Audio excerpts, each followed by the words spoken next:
Many ancient cultures shared similar beliefs in a sacred place in the north, often described as a harmonious paradise.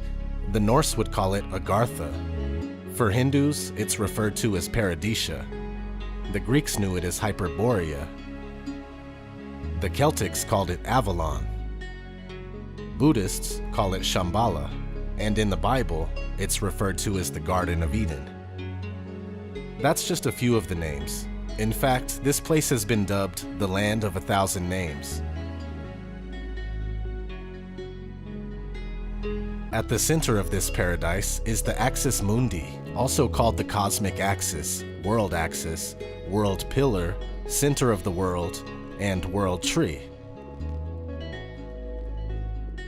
This is said to be the connection between heaven and earth. Here is the Norse depiction. We have Yggdrasil, which is the Tree of Life. This is Mount Meru, from Buddhist, Jain, and Hindu cosmology. It's a central world mountain that reaches high into the heavens, and resting above it is the North Star. In the Mayan cosmology, there is a central pyramid. Same theme with the Inca cosmology and the Navajo cosmology. So you get the idea, and of course this is fascinating on its own, but here's where it gets crazy. In the 15 and 1600s, many maps were made that depicted 4 large islands in the Arctic region surrounding the North Pole. The most popular map with these Arctic landmasses comes from 1595 by Gerardus Mercator, where we can see a large black mountain called the Rupus Nigra, surrounded by a great whirlpool into which 4 powerful rivers flow. These rivers divide a massive landmass into 4 distinct islands. These islands were said to have been written about in great detail in a lost book from the 14th century called the Inventio Fortunata, which itself also references much older and similarly lost work. Suddenly, in the mid-1600s, all traces of the 4 Arctic lands, the Central Mountain, and the whirlpool had vanished, not to be seen on any map thereafter. Currently, we are told that there is no land at the North Pole, but instead, a floating ice sheet that expands and contracts from season to season. Here's a short clip from a documentary claiming to be going to the North Pole. Arriving destination, 15 feet, 12, 10,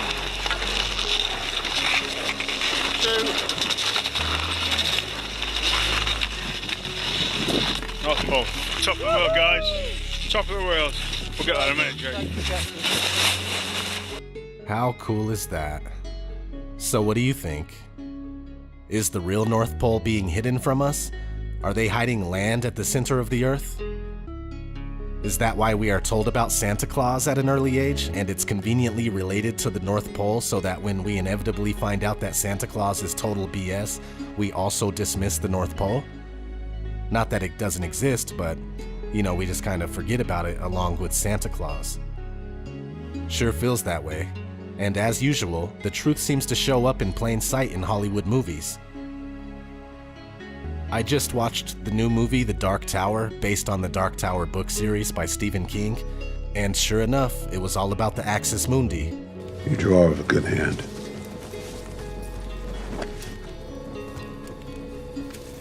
I just don't know what this is. It's a map. My father showed me a map like this once. Inside the circle is your world and my world. Many others. No one knows how many. The Dark Tower stands at the center of all things. And it stood there from the beginning of time.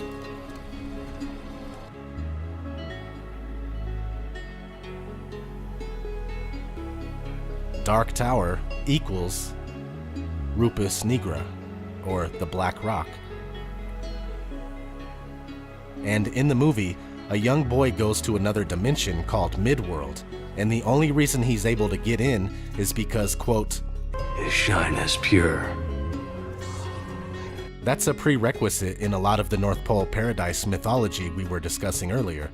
This magical kingdom will only reveal itself to believers pure in heart, What does this mean? It means that you must shed all your past traditional beliefs and open your mind and heart to the possibilities of the invisible worlds beyond our senses of reality. The Western world has been conditioned to see first, then believe. But in the search for Shambhala, you must believe first. Just like in the movie Doctor Strange. You're talking to me about healing through belief. You're a man looking at the world through a keyhole, and you've spent your whole life trying to widen that keyhole, to see more, to know more. And now, on hearing that it can be widened in ways you can't imagine, you reject the possibility. No, I reject it because I do not believe in fairy tales about chakras or energy or the power of belief. There is no such thing as spirit. We are made of matter and nothing more. You're just another tiny, momentary speck within an indifferent universe. You think too little of yourself.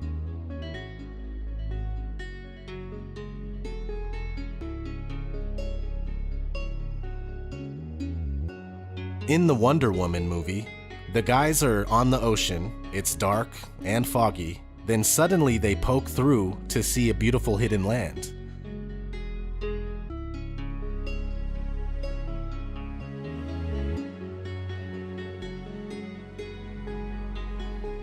On Kong, Skull Island, there is a hidden land surrounded by a perpetual storm system.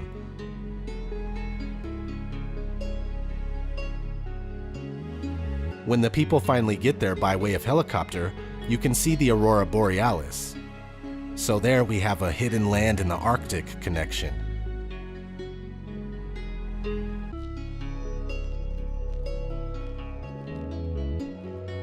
On the movie The BFG, Big Friendly Giant, there's a scene where they jump through a water gateway to a hidden land.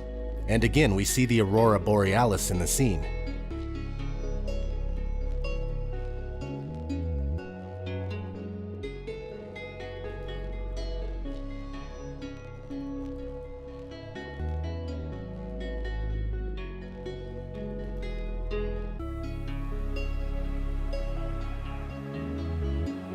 On the video game Uncharted 2, we get this cutscene.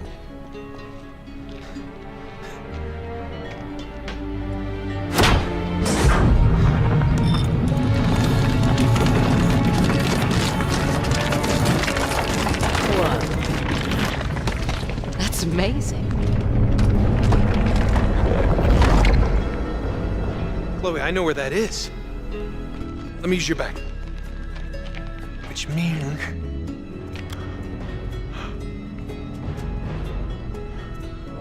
the entrance to Shambhala must be right here. Here it is, Elena. The secret entrance to Shambhala. In the movie The Golden Compass, there is a magical dust at the North Pole that connects the world to a parallel universe.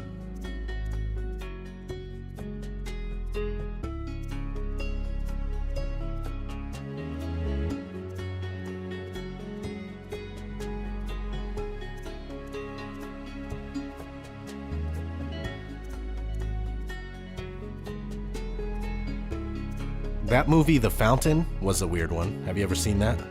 Had some domed world, tree of life symbolism.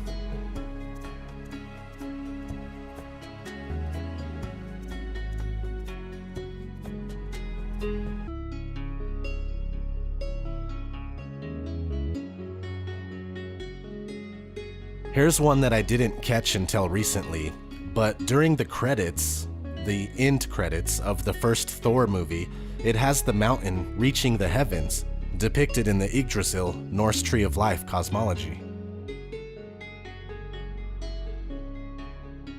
Of course, that one is easy.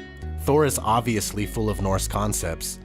My favorite part is when they are fighting on the Bifrost Bridge, aka Rainbow Road.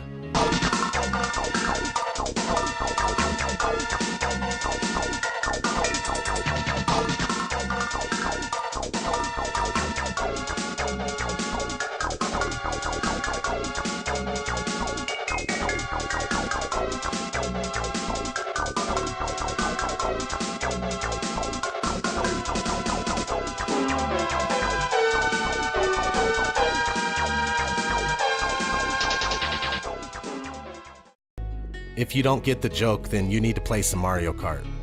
Now, this next movie is by far my favorite on this list. It's called The Children Who Chased Lost Voices, known as Journey to Agartha in the UK. It is said to be a place where any kind of wish can be fulfilled, even resurrecting the dead. Is Agartha a real place? Who knows? It could just be an old legend. It's very straightforward, where a little girl journeys to Agartha, and I highly recommend this one. The story and the animation are just perfect. Visually stunning masterpiece for sure.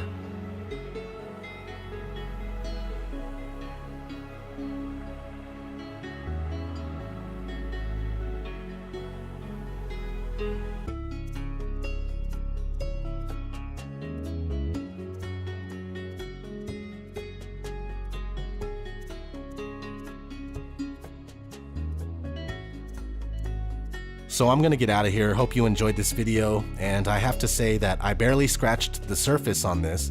A channel called Flat Earth Paradise covers this topic in great detail and inspired me to make my own video. I'll have a link for his channel in the description. Thanks for watching. And from there, I went to the middle of the earth and saw a blessed, well-watered place, which had branches which remained alive and sprouted from a tree which had been cut down. And there I saw a holy mountain, and under the mountain, to the east of it, there was water, and it flowed towards the south. And a river went out of Eden to water the garden, and from there it was parted and became 4 heads. Beautiful in elevation is the joy of all the earth, Mount Zion, in the far north, the city of the great king.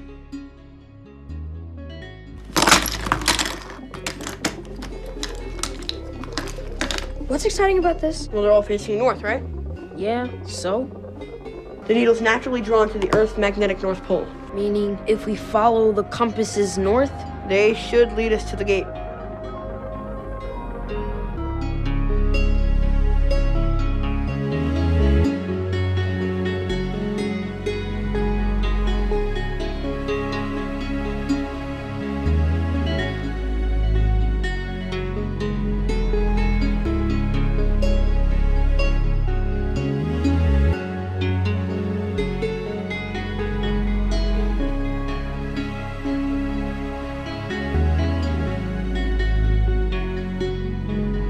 Thank you.